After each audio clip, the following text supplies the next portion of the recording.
आजच्या सभेचे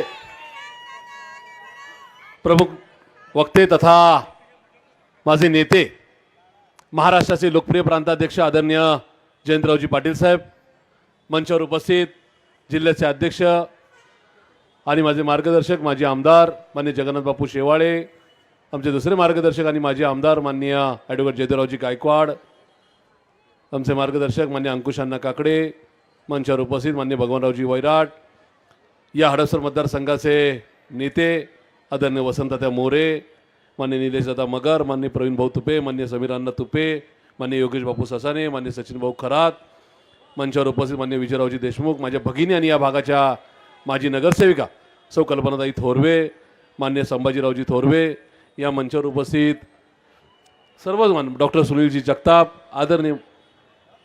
आदरणीय मंच उपस्थित बंधू आणि भगिनींनो, येणाऱ्या 20 तारखेला महाराष्ट्र विधानसभेच्या निवडणुकीला आपण सामोरं जात आहोत. आपण हडपसर विधानसभा मतदारसंघातील समस्त नागरिक बंधू निर्मिती झाली. 9ला एक आमदार निवडून आले, ते 14ला पडले. 14ला जे आमदार निवडून आले ते 19ला पडले, आणि जे 19ला निवडून आले ते 24ला नक्की पडतील याची मला खात्री आहे. पण या तिन्ही आमदारांनी नेमकं आपल्या मतदारसंघाला काय दिलं, या सगळ्याचं पोस्टमॉर्टम करण्याची वेळ ही तुम्हाला 20 तारखेला तुमच्या समोर आलेली आहे. नेमकं हडपसर विधानसभा मतदारसंघाने काय मिळवलं, कात्रजकरांनी काय मिळवलं आणि काय गमावलं हे ठरवणारी ही निवडणूक आहे. आताच्या आमदारांचं उदाहरण द्यायचं जर झालं तर 5 वर्षामध्ये तब्बल 4 वर्ष सत्तेत राहण्याचा विक्रम यांनी प्रस्थापित केलेला आहे. पहिली 2.5 वर्ष महाविकास आघाडी आणि त्याच्यानंतर पुढची 1.25 वर्ष महायुती. काय तर विकासाच्यासाठी मतदारसंघाच्या भल्यासाठी मी सत्ताधारी पक्षाबरोबर गेलोय, अशा प्रकारची वल्गना करणारे आमदार यांनी नेमकं आपल्या मतदारसंघाला काय दिलंय याचा हिशोब विचारण्याची या ठिकाणी तुमच्यासमोर वेळ आलेली आहे. ही संधी आहे कात्रजकरांना की जे महायुतीचे उमेदवार आहेत श्री तुपे यांनी कात्रजकरांना काय दिलंय याचा जाब कात्रजकरांनी विचारला पाहिजे. त्यांनी हडपसरला काय दिलंय याचा जाब या ठिकाणी मतदारसंघाने विचारला पाहिजे. तात्यांनी जे सांगितलं तेच, कोविडच्या काळामध्ये ते नेमके कुठे होते, घरात बसून फेसबुक लाईव्हद्वारे त्या ठिकाणी तुम्हाला काय हवंय आणि काय नको हे विचारत होते, सांगत होते का तुमच्या बरोबर तुमच्या या ठिकाणी मतदारसंघात, तुमच्या गावात, तुमच्या वॉर्डात येऊन तुमची चौकशी करत होते. याचा जाब विचारण्याची वेळ या ठिकाणी आलेली आहे. या मतदारसंघाने 2 विकास कामं फक्त पाहिली या सगळ्यांच्या 5 वर्षामध्ये. मी 3 कामांचं उदाहरण देईल. 2 कामाच्या संदर्भात पहिले सांगेल, ज्याचं एक उद्घाटन झालं तो मांजरीतला रेल्वेवरचा उड्डाण पूल आहे. त्या उड्डाण पुलाचं काम हे मागचे आमदार माननीय योगेश टिळेकर यांच्या काळात चालू झालं आणि त्याचं उद्घाटन या काळामध्ये मागच्या 1 वर्षभरापूर्वी झालं. अर्थात तब्बल 7.5 वर्षात तो पूल चालू झाला. ही सुद्धा नोंद आपण सगळ्यांनी घेतली पाहिजे. दुसरा एक उड्डाण पूल आहे तो अर्थात नदीवरचा आहे, ज्याचं उद्घाटन करता आलं नाही कारण की विधात्यांनी वेगळाच विचार केला होता. मागच्या आमदारांनी त्या मांजरी खुर्द आणि मांजरी बुद्रुक यावरच्या पुलाची निर्मिती करण्याच्या संदर्भातलं एस्टिमेट केलं होतं श्री योगेश टिळेकर यांनी. हे आमदार निवडून आले आत्ताचे, आणि त्या चेतन तुपेंनी त्या पुलाची उंची कमी केली, रुंदी कमी केली, 4 पदरीच्या ऐवजी 2 पदरी घेतला, आणि यावर्षी निवडणूक डोळ्यासमोर ठेवून त्याचं उद्घाटन करायचं ठरवलं. पण विधात्याच्या मनात वेगळं होतं, आणि या ठिकाणी माझे सहकारी माननीय समीर अण्णा तुपे, निलेशजी मगर, माननीय योगेश बापू ससाने, माननीय प्रवीण भाऊ तुपे आणि शैलेंद्र बिल्लेकर या मंचावर आहेत. या पावसाळ्याच्या अगोदर उद्घाटन करायचं ठरवलं. पाऊस खूप जोराचा झाला, पावसाचं पाणी नदीच्या नवीन ब्रिजवर आलं, पोलिसांनी तो ब्रिज बंद केला, त्याच्या खूप टीका झाली, त्याच्यामुळे त्याचं उद्घाटन करता आलं नाही. मग त्याच्यामुळे तुम्हाला ब्रिजमध्ये पैसे खाणारा आमदार हवा आहे का ब्रिज व्यवस्थित करणारा आमदार हवा आहे याचा निर्णय घेण्याची वेळ 20 तारखेला तुमच्या समोर येणार आहे. जर जी 2 विकास कामं तुमच्या समोर आलेली आहेत, ज्या विकास कामांचा या आमदाराशी काही संबंध नाही, तर त्या ठिकाणी तुम्ही ठरवायचं की तुम्हाला नेमका कसा आमदार हवा आहे. या मतदारसंघामध्ये अलीकडच्या काळामध्ये खूप वल्गना केल्या जातात की अमुक एवढे कोटी आणले, काहीशे कोटी आणले, पण नेमके त्या काहीशे कोटीमध्ये तुमच्या विकास कामांच्या संदर्भात नेमका काय निर्णय झाला हा विचार करण्याचा सुद्धा या ठिकाणी प्रश्न मी तुमच्यासमोर मांडतो. त्याचं कारण आहे की जर तुमच्या दरवाज्यातला जुना रस्ता जो वसंतरावजी मोरेंनी केलाय, जो योगेश बापू ससानेंनी केलाय, जो कल्पनाताई थोरवेंनी केलाय, आमच्या अमृताताई बाबरांनी केलाय, किंवा या ठिकाणी निलेशदादा मगरांनी केलाय, आणि तो रस्ता खराब झाला, त्याच्यात खड्डे पडलेत, म्हणून जर आमदारांनी डांबरीकरण केलं असेल, तो जर विकास असेल, तर नेमकं विकासाची व्याख्या काय तुम्ही समजून घेण्याची गरज आहे. जर आमदारांनी या ठिकाणी एक नवीन हॉस्पिटल आणलं असतं तर तो विकास होता. जर आमदारांनी या ठिकाणी चांगलं एक नवीन गार्डन आणलं असतं तर तो विकास होता. आमदारांनी जर राज्य शासनाच्या मदतीने एखादी शाळा एखादं कॉलेज आणलं असतं तर तो विकास होता. आमदारांनी जर या ठिकाणी या कात्रजकरांसाठी ग्रेड सेपरेटर आणला असता, नवीन फ्लायओव्हर आणला असता तर तो विकास होता. पण दुर्दैवाने याच्यामध्ये कुठलंच काही तुम्हाला मिळालेलं नाही. फक्त आणि फक्त या ठिकाणी रस्त्याच्या एका पुनर्डांबरीकरणाचा विषय असेल किंवा स्ट्रीट लाईट बत्तीचा विषय असेल, ते तर आमचे नगरसेवक सुद्धा या ठिकाणी काम करायला सक्षम आहेत. हा विचार करण्याची वेळ ही या ठिकाणी तुमच्यासमोर या आमच्या महाविकास आघाडीच्या वतीने आलेली आहे. आणि म्हणून माझी तुम्हाला विनंती आहे की 20 तारखेला तुम्हाला तुतारी वाजवणाऱ्या मनुष्यासमोरचं बटन दाबून प्रशांत जगतापला विजयी करायचं आहे. प्रशांत जगताप एक तुमचा प्रतिनिधी आहे. या ठिकाणी या मतदारसंघाला विकास हवा आहे, या मतदारसंघाला बदल हवा आहे आणि या मतदारसंघाला सगळ्यात मोठा महत्त्वाचा विषय गद्दारीचा शिक्का पुसून काढायचा आहे. 1960 साली या मतदारसंघाची नका रचना झाली. या मतदारसंघाने पहिली निवडणूक सामोरे जात असताना आजपर्यंत मागच्या 64 वर्षामध्ये एकदाही कुठला आमदार गद्दार निघाला नाही. जर त्या आमदाराला पक्षच बदलायचा आहे तर त्या ठिकाणी त्यांनी राजीनामा देऊन किंवा निवडणुकीमध्ये पराभव झाल्यानंतर पक्ष बदलून दुसऱ्या पक्षात गेलाय. पण दुर्दैवाने आपले आमदार जे आदरणीय पवार साहेबांचा फोटो डोळ्यासमोर ठेवून तुमच्या समोर ठेवून या ठिकाणी निवडून गेले, ते पवार साहेबांना वयाच्या 83 वर्षामध्ये सोडून गेले. त्याच्यामुळे ही लढाई स्वाभिमान विरुद्ध गद्दारी आहे.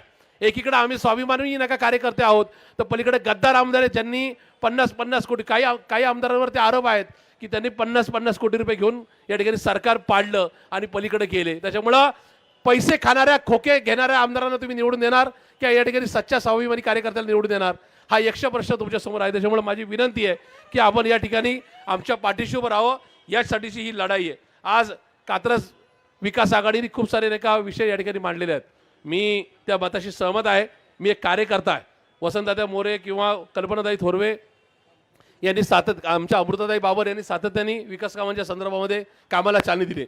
पण ही चालना देत असताना जर या परिसरात एखादी आघाडी काही प्रश्न मांडत असेल तर त्या आघाडीच्या मताशी आम्ही बिलकुल या ठिकाणी असहमत नाही, तर सहमत आहोत. ते सगळे प्रश्न त्या ठिकाणी मांडले जातील. मला खात्री आहे की ज्या पद्धतीने आदरणीय पवार साहेबांनी या महाराष्ट्राच्या विकास कामाच्या संदर्भात कायम सातत्याने मागची 60 वर्ष आपलं योगदान दिलंय. आमचे नेते आदरणीय जयंतरावजी पाटील साहेब सातत्याने या सरकारच्या विरोधामध्ये आवाज उठवत आहेत. आज ते या मागच्या सरकारमध्ये तब्बल 18 वर्ष मंत्री राहिलेले नाही का सगळ्यात सर्वोच्च नेते आहेत. मला खात्री आहे की त्यांच्या नेतृत्वाखाली या राज्यामध्ये सरकार येईल. अर्थात महाविकास आघाडीचा कोण मुख्यमंत्री असेल ते या ठिकाणी आदरणीय पवार साहेब, मान्य सोनियाजी गांधी आणि मान्य उद्धव साहेब ठरवतील. पण ते ठरवत असताना सरकार आपलं येत आहे, सरकार तुमचं येत आहे. या ठिकाणी हे सरकार आल्यानंतर या कात्रज परिसरामध्ये जे नवीन फ्लायओव्हर हवेत ते आमचं सरकार देईल. या कात्रजमध्ये उद्या मांगडेवाडीपर्यंत एखादा ग्रेड सेपरेटर पाहिजे असेल किंवा त्या ठिकाणी अंडरपास पाहिजे असेल तर तो आम्ही देऊ. या कात्रजकरांना जे आमच्या भगिनी कल्पनाताई थोरवेंनी सांगितलं की माझ्या महापौरपदाच्या काळामध्ये 8.5 कोटीची पाण्याची लाईन आपण या ठिकाणी सँक्शन केली, त्या संदर्भात पुढचं पाऊल टाकून नव्या टाक्या देऊन कात्रजकरांना 24/7 म्हणजे 24 तास पाणी पुरवठा देण्याचा शब्द सुद्धा मी या निमित्ताने देऊ इच्छितो. पण त्या ठिकाणी तुम्हाला निर्णय 20 तारखेला या बाजूचा घ्यायचा आहे. अन्यथा जे आमदार 5 वर्ष गायब राहिले, तुमच्या एरियात आले नाही, तुमच्या परिसरामध्ये फिरले नाही, ज्यांनी कोविडच्या काळामध्ये गायब राहणं पसंत केलं, ज्यांनी तुम्हाला न विचारता या ठिकाणी गद्दारी करून पवार साहेबांच्या बरोबर या ठिकाणी द्रोह केला, पवार साहेबांची गद्दारी केली आणि पलीकडच्या गटात गेले, त्यांना या ठिकाणी मतदान करायचं का एका स्वाभिमानी कार्यकर्त्याला मतदान करायचं आहे, याचा निर्णय आपण या ठिकाणी घ्यायचा आहे. आज या सगळ्या परिसरामध्ये एकतरी नवीन प्रकल्प आला का याचा निश्चित अंतःकरणाने मननपूर्वक या ठिकाणी चिंतन मनन करून विचार करा. जर कात्रजकरांना हडपसर विधानसभा मतदारसंघाला एकही नका या ठिकाणी नवीन प्रकल्प मिळाला नसेल तर आपण या ठिकाणी महायुतीला मतदान करणार आहात का महाविकास आघाडीला करणार आहात याचा विचार करण्याची सुद्धा या ठिकाणी वेळ आलेली आहे. आम्ही तुम्हाला या ठिकाणी आश्वस्त करू इच्छितो, या परिसरामध्ये मागच्या बाजूला तब्बल 2200 हेक्टर जागा आहे वन विभागाची, ज्या ठिकाणी हे पश्चिम महाराष्ट्राचा प्रवेशद्वार आहे. सातारा, सांगली, कोल्हापूर जी या ठिकाणी छत्रपती शिवाजी महाराजांची कर्मभूमी राहिलेली आहे. जरी जन्मभूमी पुणे असेल तरी या परिसरात त्या परिसरातील नागरिक हे छत्रपती शिवाजी महाराजांचं वंशजांचं जिल्हा म्हणून त्या ठिकाणी पाहतात. कोल्हापूरमध्ये छत्रपती शाहू महाराजांची या ठिकाणी जन्मभूमी म्हणून पाहतात. मी शब्द देऊ इच्छितो, आमचं सरकार आल्यानंतर त्याच 2200 हेक्टरमध्ये आम्ही शिवप्रताप गाथा नावाची नवीन शिवसृष्टी उभी करू. शिवसृष्टी सारखीच एक सृष्टी ज्या ठिकाणी शिवाजी महाराजांनी कात्रजचा घाट दाखवला, त्या घाटामध्ये छत्रपतींच्या नावाने एक नवीन इतिहास निर्माण करू. हा शब्द तुम्हाला मी या ठिकाणी देऊ इच्छितो. आज बरीच नका मुद्दे तुम्हाला मला सांगायचे आहेत. पण या ठिकाणी आदरणीय जयंत पाटील साहेबांची पुढची सभा आहे, त्याच्यामुळे मी जास्त बोलणार नाही. पण एक नक्की मला सांगायचं आहे, काही मंडळी आता गद्दार निघतायत. आताचे विद्यमान आमदार गद्दार निघाले आणि पवार साहेबांशी त्यांनी द्रोह केला. मुळातच ज्या पवार साहेबांनी इथं निलेश दादा बसलेत, माझा एक मोठा भाऊ जो 2007 पर्यंत पुण्याचा महापौर उपमहापौर होता, ते विद्यमान नगरसेवक होते. जे आताचे आमदार आहेत त्यांनी 2004 साली पवार साहेबांची गद्दारी केली. ही त्यांची पहिली गद्दारी नाहीये. त्यावेळेस 1999 त्यांचे वडील या पक्षात आले, त्यांच्यावर ते आले. 2004ला त्यांनी गद्दारी करून पक्षाच्या विरोधात निवडणूक लढवली. 4ला गद्दारी केल्यानंतर सुद्धा 6ला त्यांना परत पक्षात घेण्यात आलं. का तर त्यांच्या वडिलांची इज्जत ठेवून, त्यांच्या वडिलांचा सन्मान ठेवून घेण्यात आलं. आणि असं असताना माझे बंधू निलेशजी मगर हे त्यावेळेस विद्यमान नगरसेवक होते, उपमहापौर होते.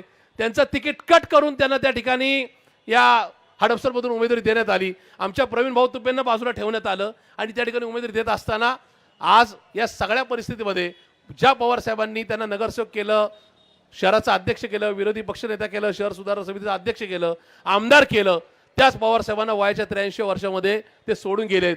आणि हे सोडून जात असताना काही गद्दार अलीकडच्या पलीकडच्या पक्षात त्यांना साथ देत आहेत. मी तुम्हाला एवढं सांगू इच्छितो, नेमकं काय आहे, नेमकं काय या ठिकाणी गद्दार आणि स्वाभिमानाचा विषय आहे. सोनियाजी गांधी ह्या आपल्या काँग्रेसच्या नेत्या आहेत. ज्या सोनियाजी गांधी आज वयाच्या 82 वर्षामध्ये कॅन्सर बरोबर संघर्ष करतायत, त्यांची या सरकारने ईडीच्या माध्यमातून चौकशी केली. 18 तास त्या सोनिया गांधी महिला असून कॅन्सरग्रस्त असून त्याची चौकशी झाली. त्यांना वॉशरूमला जाऊन देता आलं नाही. त्याचा जाब तुम्ही मतदानातून विचारणार आहे का नाही, हा प्रश्न मी तुम्हाला या निमित्ताने करू इच्छितो. जर वयाच्या 83 वर्षामध्ये पवार साहेबांचं कुटुंब फोडण्यात आलं असेल, पवार साहेबांचा पक्ष फोडण्यात आला असेल, पवार साहेबांना या ठिकाणी पायाला भिगरी लावून फिरण्यासाठी मजबूर केलं गेलं असेल, तर तुम्ही त्या ठिकाणी या गद्दारांचा पराभव करणार का नाही, हा प्रश्न या निमित्ताने मला आपल्याला करायचा आहे. जे उद्धव साहेब या ठिकाणी स्वर्गीय बाळासाहेब ठाकरे यांचे वंशज आहेत, त्यांचे सुपुत्र आहेत, त्यांचा आजारपण असताना त्यांचं सरकार पाडण्यात आलं. त्यांच्या मुलावर नाहक या ठिकाणी बदनामीचे आरोप करण्यात आले, त्यांच्यावर गुन्हा दाखल करण्याची भाषा करण्यात आली. आणि ज्या गद्दारांनी या मातोश्रीच्या माध्यमातून पदं मिळवली, त्याच गद्दारांनी मातोश्री कुठल्या पैशातून बांधली गेली, अशा प्रकारचे प्रश्न उभे केले. त्या गद्दारांना तुम्ही धडा शिकवणार का नाही, हा प्रश्न या निमित्ताने. तुमचं तुतारी वाजवणाऱ्या मनुष्याला देणारं मत हे गद्दारांना त्या ठिकाणी कातरचा घाट दाखवणार आहे.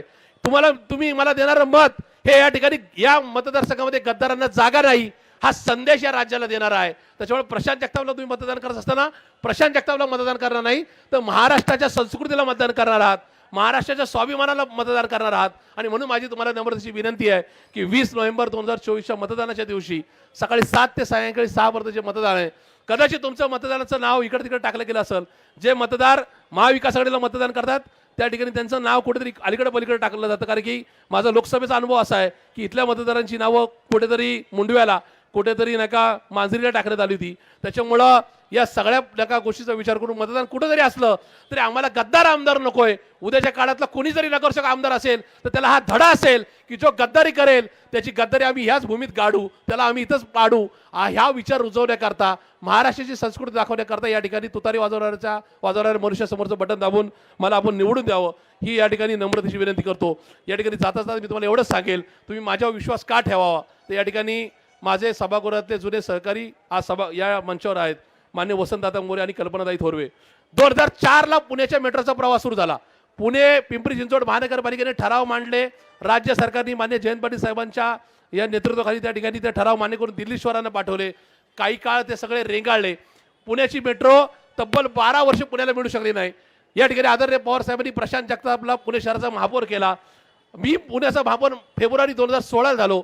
पुढची 4-5 महिने सातत्याने त्या फाईल हलवल्या आणि माझ्या महापौर पदाच्या काळामध्ये पुण्याच्या मेट्रोचं भूमिपूजन झालं डिसेंबर 2016 आणि आज पुण्याला मेट्रो मिळाली. जर पुण्याला 12 वर्षांतर मेट्रो प्रशांत जगताप देऊ शकतो तर या ठिकाणी कात्रजकरांना आणि हडपसरकरांना त्याचा विकास सुद्धा देऊ शकतो.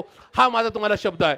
24/7 नावाच्या पाण्याच्या योजनेच्या माध्यमातून आम्ही तुम्हाला या ठिकाणी पाण्याच्या टाक्या दिल्यात. या ठिकाणी तात्या सांगतील की होय, प्रशांत जगतापच्या काळामध्ये 24/7 या पाण्याची योजना मार्गी लागली. त्यामुळे कात्रजकरांना नव्या टाक्या, नव्या या ठिकाणी पाण्याच्या लाईन्स ह्या कल्पनाताई थोरवे आम्ही देऊ, हा शब्द या निमित्ताने या ठिकाणी देतो. माझा तुम्हाला एक शब्द आहे, आज या सगळ्या परिस्थितीमध्ये मान्य पवार साहेबांनी आणि मान्य जयंत पाटील साहेबांनी खूप मोठी भूमिका घेतली. आम्ही लोकसभेला 48 पैकी 10 जागा घेतल्या. या ठिकाणी पवार साहेबांची क्षमता मोठी असताना सुद्धा, जयंत पाटील साहेबांची क्षमता मोठी असताना सुद्धा कमी जागा घेतल्या. आज सुद्धा विधानसभेला कमी जागा घेऊन आम्ही लढतोय. 87 जागा आम्ही घेतल्या, 96 तुम्हाला दिल्यात, 102 काँग्रेसला दिल्यात. याचाच अर्थ आम्हाला संदेश क्लिअर द्यायचा आहे की जे आमदार खोक्याने विकले जातात, जे खासदार खोक्याने विकले जातात, ती घाणेरडी संस्कृती या महाराष्ट्रातून पुण्यातून घालवायची, त्यासाठी आम्ही हा छोटेपणा घेतलाय आणि तो छोटेपणा आम्ही पुढे सुद्धा कायम ठेवू. आपण तुम्हाला कुणालाही या ठिकाणी वाऱ्यावर सोडणार नाही. उद्याच्या 3 महिन्यांनी होणाऱ्या महापालिकेच्या निवडणुकीमध्ये काँग्रेस असेल किंवा शिवसेना उद्धव साहेबांचा पक्ष असेल, या सगळ्यांना बरोबर घेऊन जाऊ. पण या ठिकाणी ही त्यावेळेस आघाडी मजबूत करण्याकरता आज तुम्ही या ठिकाणी पेरणी चांगली करावी. आज या निवडणुकीमध्ये तुम्ही आम्हाला भक्कमपणाने साथ द्यावी ही नम्रतेची विनंती या ठिकाणी करतो. आणि जे नका शेवटचा मुद्दा या ठिकाणी सांगू इच्छितो. आज हडपसर मतदारसंघामध्ये 2 प्रकारच्या रिक्षा फिरतात प्रचाराच्या, समोरच्या उमेदवाराच्या 2 प्रकारच्या कचेरी लागतात. एक आहे कोंडवा सय्यदनगर भागातल्या मुस्लिम परिसरातल्या निवडणूक कचेरी आणि त्या भागात फिरणाऱ्या रिक्षा. काय गंमत आहे बघा, प्रशांत जगताप तुमच्यासमोर महाविकास आघाडीचा उमेदवार आहे. मला माझ्या नेत्यांनी शिकवलं, मान्य पवार साहेबांनी, मान्य सुप्रियाताईंनी, मान्य जयंत पाटील साहेबांनी, आमचे खासदार डॉक्टर अमोल कोल्हे साहेबांनी, की आपण जे खरे आहोत ते खरेपणा घेऊन जनतेपर्यंत जायचा. आमच्या रिक्षा आणि आमच्या कचेरीवर जे बोर्ड्सवर फोटो आहेत ते सगळे समान आहेत. जे हिंदूंच्या भागामध्ये आहेत त्याच्यावर जे फोटो आहेत ते मुसलमान भागामध्ये आहेत. जे मुसलमान भागामध्ये रिक्षा फिरतात त्याच्यावर जे नेत्यांचे फोटो आहेत ते हिंदू भागामध्ये सुद्धा आहेत.